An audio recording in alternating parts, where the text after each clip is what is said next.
کام ہے اس کو لوگ مجھ سے آ کے پوچھتے ہیں پاکستان کے حالات, میں کہتا ہوں نہ میں نے خراب کیے نہ میں ٹھیک کر سکتا ہوں, میں امیدیں دلا سکتا ہوں کہ حالات اچھے ہو جائیں گے انشاءاللہ. اور یہ جھوٹی موٹی کی امیدیں نہیں ہیں.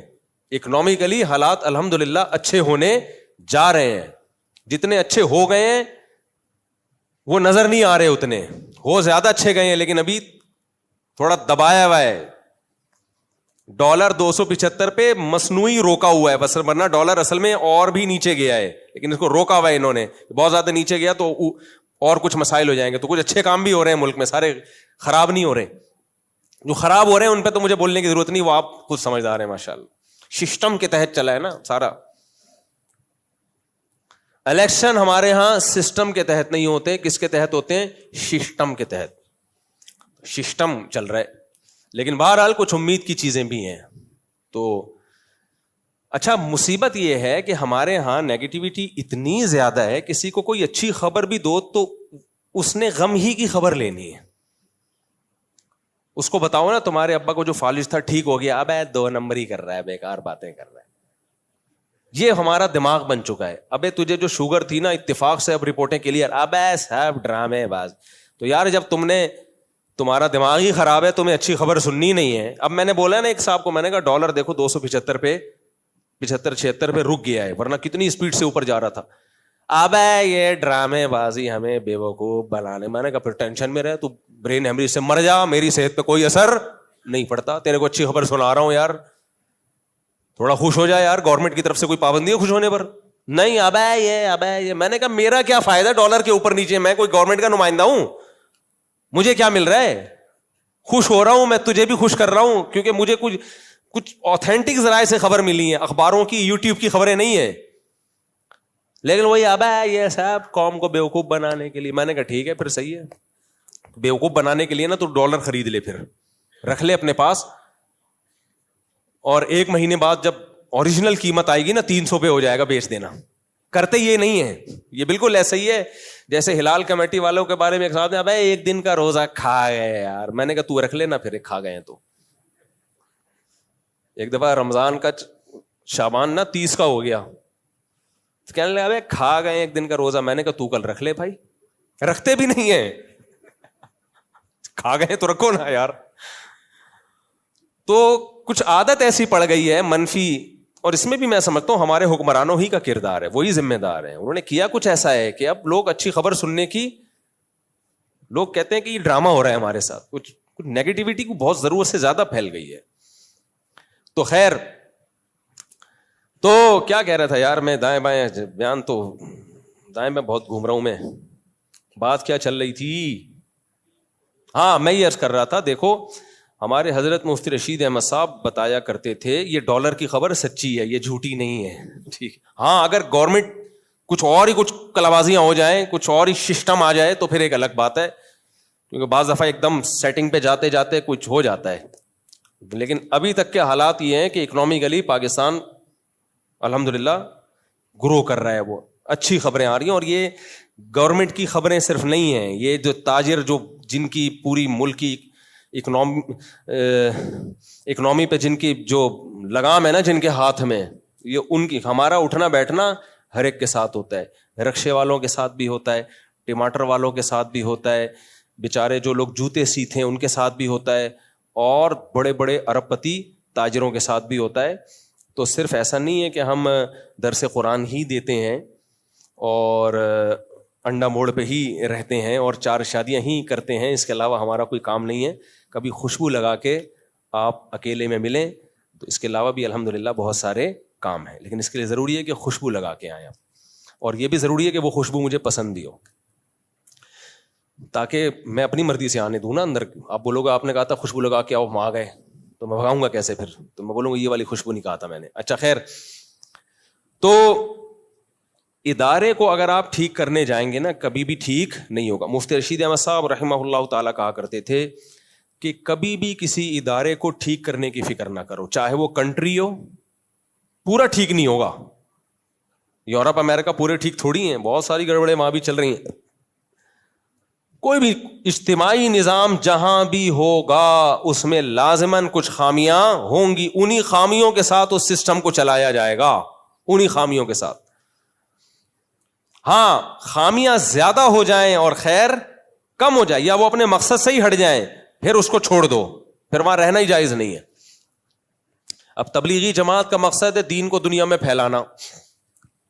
اب کچھ لوگ کہتے ہیں تبلیغ میں یہ فلانا ایسا ہو رہا ہے، یہ ڈمکانا ایسا ہو رہا ہے. بھائی ہو بھی رہا ہے، اجتماعی نظام ہے، کچھ خامیاں بھی ہو سکتی ہیں، لیکن جو ویژن ہے، جو مقصد ہے، اس کو تو فوکس کیا ہوا ہے نا، دین ہی پھیلا رہے ہیں نا، کوئی عیسائیت کی تبلیغ تو نہیں کر رہے. لیکن اگر کوئی ادارہ مقصد سے ہی ہٹ جائے، وہ دین کے علاوہ کچھ اور کسی کا ایجنٹ بن جائیں، کچھ اور ہی شروع کر دیں، بھائی پھر فوراً چھوڑ دو اس کو.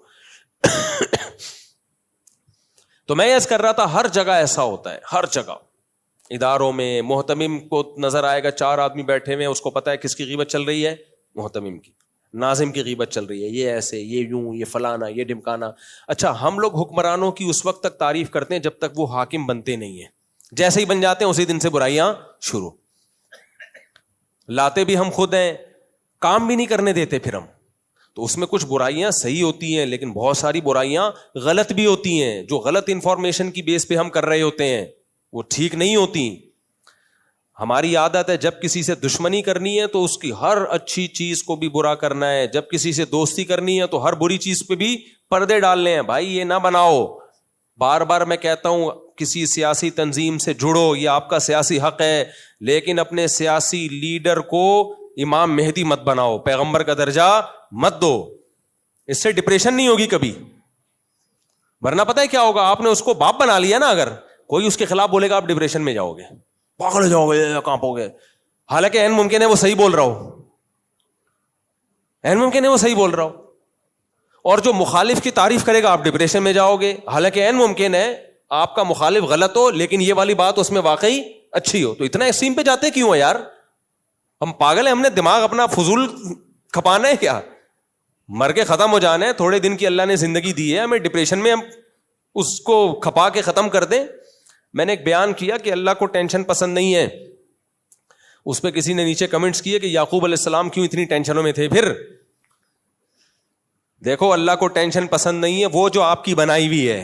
اللہ کہتا ہے میں نے جو ٹینشن دینی ہے نا وہ اس کو برداشت کرو، اس پہ ثواب ملے گا. اپنی مرضی کی ٹینشنیں پالو گے اس پہ ثواب نہیں ملے گا، الٹا گناہ ملے گا اس پہ. دیکھو ایک بیماری آتی ہے اللہ کی طرف سے، یہ کس کی طرف سے ہے؟ اللہ کی طرف سے. اس میں آپ کے گناہ معاف ہوتے ہیں، آپ کے درجات بلند ہوتے ہیں. ایک بیماری ہوتی ہے آپ نے خود اپنے آپ کو چھورا مارا، زخمی کر دیا، زہر پی لیا آپ نے خودکشی کی نیت سے. یہ ٹینشن کس کی طرف سے ہے؟ یا آپ اس پہ تھوڑی ثواب ملتا ہے.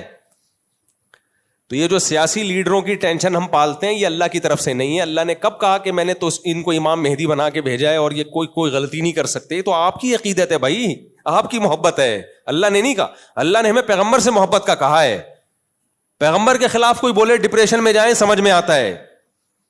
آپ کے ماں باپ کے خلاف کوئی بولے ڈپریشن میں جائیں، بالکل جانا چاہیے، کیونکہ ان سے محبت کا اللہ نے ہمیں حکم دیا ہے. آپ کہہ سکتے ہو ہمارے سیاسی لیڈر فلاں اتنا نیک ہے، فلاں اتنا برا ہے، تو ان سے بھی تو بھائی یہ نیک آپ کو کیسے پتا چلا؟ آپ نے کیا زندگی ساتھ گزاری ہے؟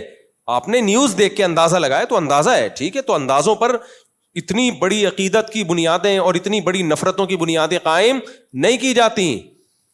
اندازوں کو اندازہ ہی رہنے دیا جاتا ہے. دیکھو امام ابو حنیفہ نے اجتہاد کیا نا، اجتہاد کر کے مسائل نکالے. بعض مسئلوں میں امام شافعی نے ان سے اختلاف کیا، حالانکہ ہمیں پتا ہوتا ہے اس میں امام ابو حنیفہ کی دلیل بہت مضبوط ہے. ہمیں اشکال ہوتا ہے کہ امام شافعی نے اس پہ اختلاف کیسے کر لیا. لیکن فقہ میں ایک اصول بتایا جاتا ہے کہ قطع نظر اس سے کہ اس کی دلیل مضبوط تھی یا نہیں تھی، جب امام شافعی نے اختلاف کر لیا تو اب وہ مسئلہ مجتہد فی ہے، مختلف فی ہے. اب اس میں ایک رائے میں یقینی فیصلہ درست نہیں ہے. کیوں؟ اتنے بڑے مجتہد ہیں بھائی، جب انہوں نے کر لیا اختلاف تو اس کا مطلب کچھ تو تھا نا. اب اس میں اتنا یقین سے کہنا کہ یہی صحیح ہے باقی سب غلط ہے، تو یہ طریقہ غلط ہوگا. اس لیے کہتے ہیں چاروں اماموں میں کسی مسئلے میں اختلاف ہو جائے تو بس وہ اختلاف ہی اس بات کی علامت ہے. اب اس میں یقینی رائے قائم کرنا درست نہیں ہے. تو وہ مجتہدین اتنے غور و فکر کے بعد رائے قائم کرتے تھے. اس کے بعد ہمیں حکم ہے کہ یہ عقیدہ رکھو کہ غلطی کا امکان ہے. تو اپنے سیاسی لیڈروں کے بارے میں ہم کہیں کہ اس میں ہماری رائے میں غلطی نہیں ہو سکتی, اس کا مطلب ہم اپنے آپ کو تو صحابہ تابعین سے بھی زیادہ آگے سمجھتے ہیں. پھر کیا خیال ہے بھائی؟ ہم نے یہ سمجھ